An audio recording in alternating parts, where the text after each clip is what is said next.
Hello and welcome to the Economy This Week series of Drishti IAS. I am Ritu and today's session is about all the important economic events which had happened in the past week. And as you already know that this session is important for your GS-3 perspective. Moving towards the points of discussion part.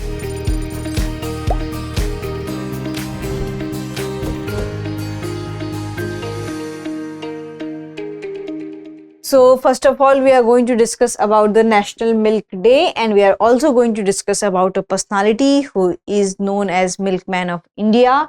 Then we are going to discuss about the labor codes and why states are not implementing this. Then we are going to discuss about the Trump's tariff policy and China +1 policy. So these are the important news which we are going to cover up in today's session. So coming to the before moving to any discussion, I want to make an important announcement for you. As you already know that Drishti IAS Mukherjee Nagar branch has been shifted to the Noida, and our new address is C171/2 Block A Sector 15 Noida, Uttar Pradesh. And this is the mobile number 9311406440, and nearest metro station is Noida Sector 15. So this is the details where classes is going on. So in Noida, 9 December Hindi medium by 11:30 the class will begin, and 12 December English medium 6 p.m. Prayagraj Jan 2nd 5:30 p.m. So in Prayagraj this is for the English medium, and in Noida this is for the Hindi medium and this is for the English medium. The link of the Noida location is in the description, so you can find the location there and you can also fill the form. Now we'll come to the discussion part. The discussion is National Milk Day. So on the National Milk Day, there was a person who is related to the milk in a commercialized way. So the person has made milk in a commercialized way and made India self-sufficient in terms of the milk production. So here we are going to discuss about the Dr. 𝐕𝐀𝐒 𝐏𝐫𝐞𝐥𝐢. Before that, first of all, you should know that on which day National Milk Day is celebrated. So 26th November is celebrated as the National Milk Day, and Dr. 𝐕𝐀𝐒 𝐏𝐫𝐞𝐥𝐢 is known as the milkman of India and the father of the White Revolution. So this is about Dr. 𝐕𝐀𝐒 𝐏𝐫𝐞𝐥𝐢. So we'll have a brief introduction about the Dr. 𝐕𝐀𝐒 𝐏𝐫𝐞𝐢. So he was born on 26 November 1921 in Kozhikode, Kerala. Then education degree in physics, mechanical engineering, master's mechanical engineering with a minor in dairy engineering, Michigan State University. Then what's his achievement? Because he is known for his achievement. So he co-founded Amul in full form, which is known as Anand Milk Union Limited, revolutionizing dairy production in India. And you can see that whenever we talk about any dairy products, and in fact before 10 years, right now we have various options, but before 10 and 20 years, whenever we talk about any dairy products, people always say one name, which is Amul, and Amul is still relevant. So key figure in replicating the cooperative dairy model nationwide, reduced reliance on imported milk powder, because many unreserved area where milk were unable to reach out.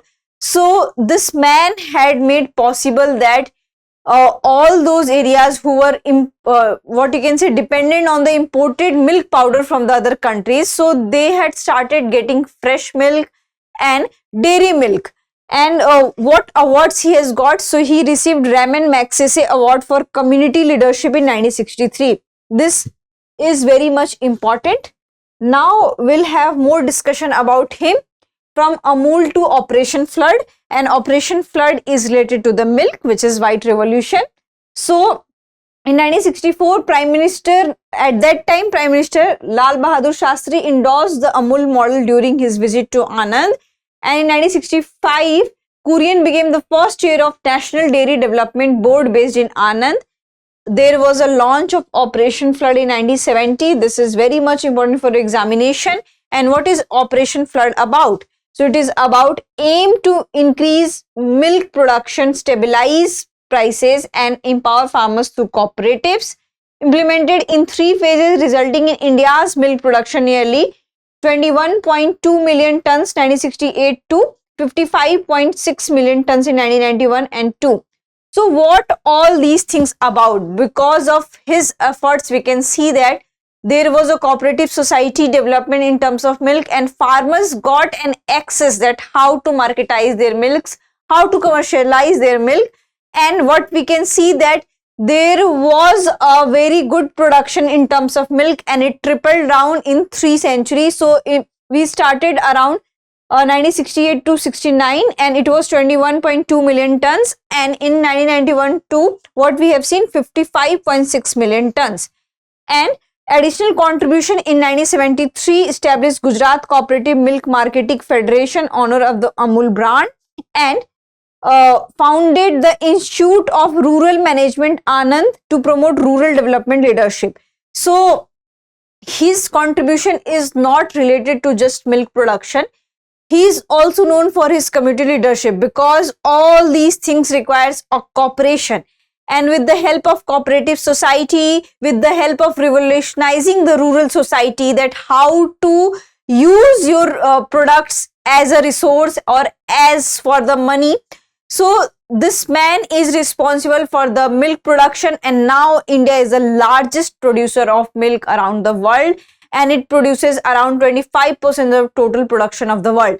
So we can see that how India has revolutionized itself in terms of milk production, and now milk production is not just matter of what you can say that if anybody is producing and anybody is indulged into the milk production. It is not a matter of pity. It is a matter of proud, because we are the largest producers, and we have also ability to marketize, to commercialize our milk. Now we'll come to the next session. Next one is about the labor codes. So this is the news. 5 states yet to publish draft rules on labor codes center.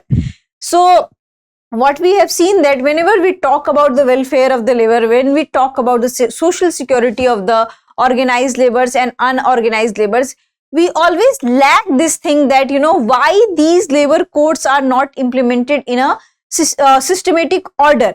And this news is about that most of the states have not made their drafts and rules related to the labor codes. And this is a very concerning situation for the laborers of the country, because India is a labor intensive country where most of its population is involved into the organized sector or not unorganized sector. So for those large amount of population, we need codes, we need rules, we need drafts. So why it is lacking? So what here we can see that 4 out of 36 states, union territories are yet to publish draft rules for the Code on Wages 2019, and 5 states have not published draft rules on industrial relation code, code on social security, occupational safety and health and working condition. And central government is trying that at least you should made a draft on it, you should made a rules regulation to it. So if it is written on paper, and if you have this idea that in which manner and what kind of benefits and what kind of rules are required for these kind of things, it will have a easy in implementation. And what is the progress report? So 32 states UTs have pre-published draft rules for the Code on Wages. 31 states UT have done so for remaining 3 codes, and ministry is conducting meetings with lagging states and UTs to facilitate rule formulation. So what we have seen that after introduction of labor codes, even 5 years, some states still are wondering that how to make labor codes, and this is a very concerning situation, because if they do not have any mandate and rules and regulation, then what would be the circumstances against the labor? And we can think about the labor of those states, because they were not getting wages, they were not getting social security according to the rule, because there was no formulation of rule. So here we can see the unemployment rate. So labor is related to the employment and unemployment rate. So it's very important to have a discussion on this, that what is the unemployment rate, and do labor codes play an important role in formulation or in unemployment rate or employment rate. So here we can see global youth employment. So according to ILO, International Labour Organization Global Trends Report, in 2021 youth unemployment rate was 15.6%, and in 2023 it has decreased, slightly decreased, which is 13.3%. And this is a PLFS data, periodic labor force survey data. which is related to India's youth employment data, and India's youth employment means 15 to 29 years. And what we have seen that in 2023 it was 10.2%, which is lower than the global levels, because global levels is 13.3. And workers population ratio, so in 2017-18 it was 31.4%, and here it is 41.7%. So we have 10% increase. So here we can compare that global youth unemployment rate is 13.3%. ILO data says that.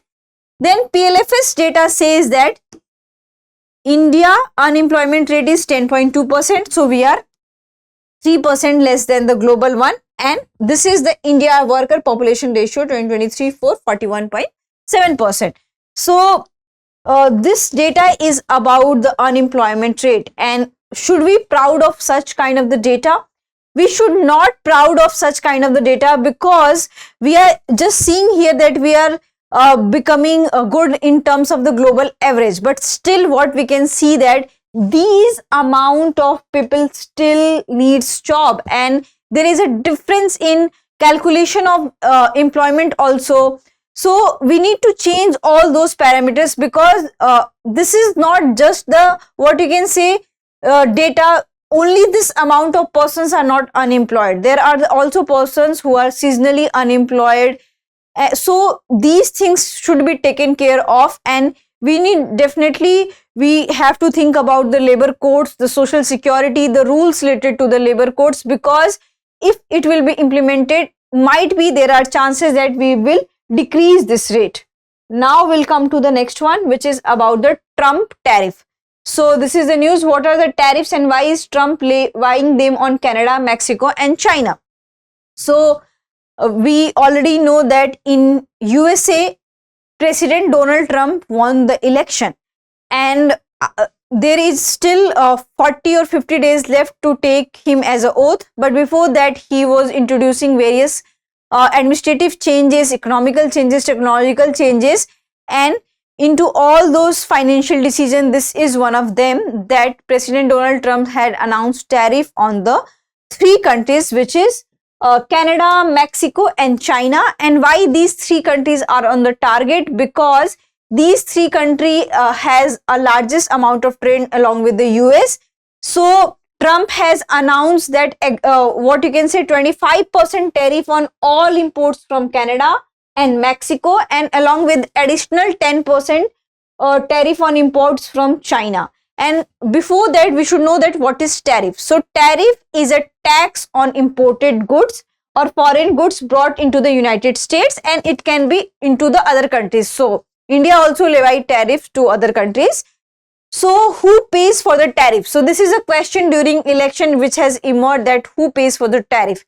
So what we have seen, that suppose that if we are importing manufacturing products or any parts of the products from other countries, so if we are importing, so we are the ones who are paying for the tariffs and who are paying the tariff. And why Trump imposed tariffs? So that people should what you can say better focus on the domestic products, and this is also a matter of protectionism.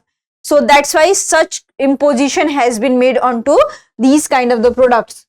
So here we can see that what does US import from Canada, Mexico and China.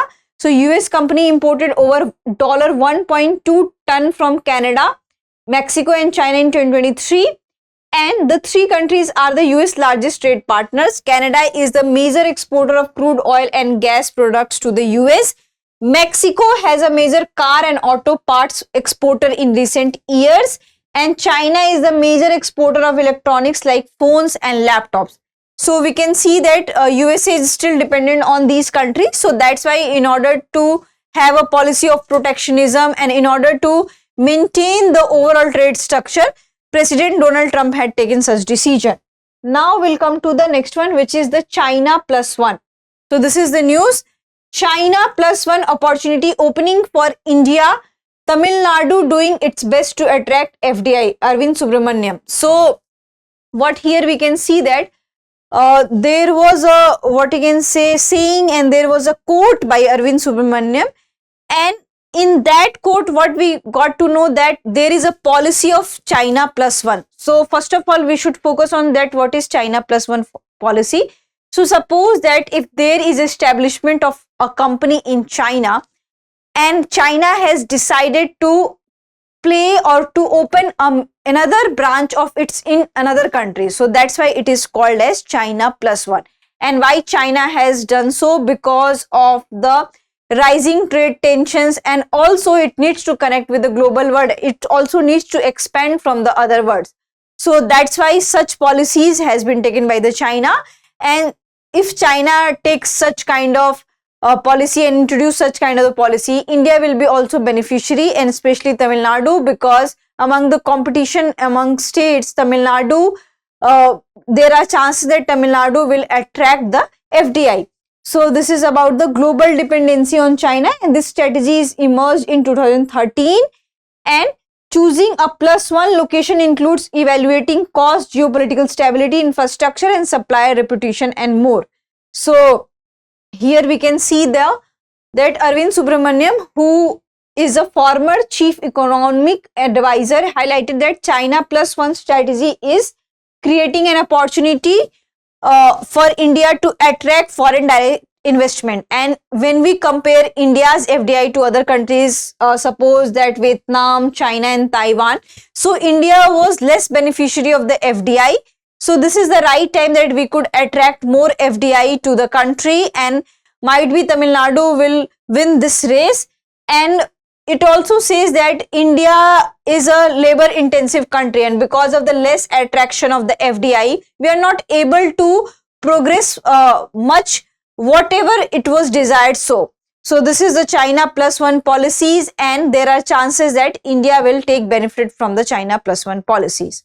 Now we'll come to the question now. The question is, what was the primary objective of the Operation Flood launch in 1970? Increase milk imports to meet demand, promote urban milk distribution, increase milk production, stabilize prices, employ farmers, establish private dairies across India.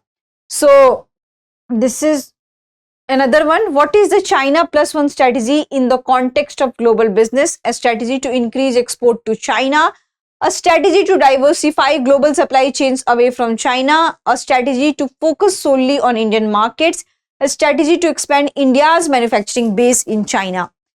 So this is also easy one. Then we have another one. What is a tariff? A tax on domestic products, a tax on exports, a tax on imports of foreign goods, a subsidy for local manufacturer. This is very easy one. Now we'll come to the last question. According to ILO's, which is International Labour Organization, global report trends for youth, what was the worldwide youth unemployment rate in 2021? 12.5, 14.2, 15.6%, and 16.3%. So you have to answer this into the comment section. So this is all about what we had discussed about China plus. We had also discussed about the Trump tariff policy, and in all these things you have to think about India's relation to it, because in Trump's tariff policy, India name is not there. So it is expected that might be there will be the more benefit on Indian side. We don't know what would be the reality, but it has been expected by the various economic experts. Similarly, we can also think about the China plus one policy, and if China plus one policy will be availed by the Indians, so there are chances that will not just make up in terms of economic affairs, we can also build our relation in terms of political affairs. Then we have another example of milkman of India. So these are the very important questions and important topics for your examination. So you have to revise it for your mains also. So I hope you like this session. If you have any queries related to this session, kindly ask in the comment section. Thank you. Have a nice day. For more informative content, like, share and subscribe, and do not forget to press the bell icon to get the notifications.